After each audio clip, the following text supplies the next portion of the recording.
2024ஆம் ஆண்டு கூகுளில் அதிகம் கேட்கப்பட்ட கேள்விகளின் தகவல்கள் வெளியாகியுள்ளது. இந்த வருடம் அதிகம் தேடப்பட்ட வார்த்தைகள் எது என்று இன்னும் வெளியிடப்படாத நிலையில் அதிகம் தேடப்பட்ட கேள்விகளை பற்றி விவரங்கள் தற்போது வெளிவந்துள்ளன.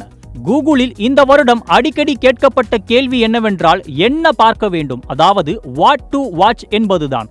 தற்போது பலரும் OTT பயன்படுத்துவதால் அவர்களுக்கு என்ன சீரிஸ் பார்ப்பது என்று குழப்பம் இருப்பதாலும், அதிலும் பலர் சாப்பிட்டுக் கொண்டே ஏதாவது பார்க்கலாம் என்று OTT எடுத்துவிட்டு கடைசியில் சாப்பிட்டு முடிக்கும் வரை என்ன பார்ப்பது என்று தெரியாமல் திணறி வாட் டு வாட்ச் என்று தேடி இருக்கிறார்கள்.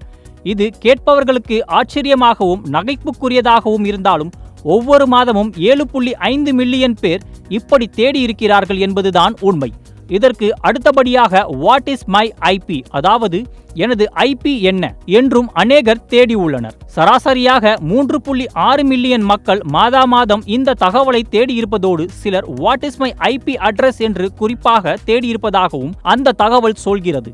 வேர் இஸ் மை ரீஃபண்ட், அதாவது எனது ரீஃபண்ட் எங்கே என 74,80,000 பேரும், ஹவ் யூ லைக் தட், அதாவது உங்களுக்கு பிடித்துள்ளதா என்பதை 61,20,000 பேரும், how many ounces in a cup, அதாவது ஒரு கப்பில் எத்தனை அவுன்ஸ்கள் உள்ளன என்பதை 27,40,000 பேர் தேடியிருப்பதோடு வாட் இஸ் த டைம், அதாவது நேரம் என்ன என்று 18,30,000 பேர் தேடியிருப்பதாக வெளிவந்துள்ள தகவல் கேட்போரை கிறுகிறுக்க வைக்கிறது.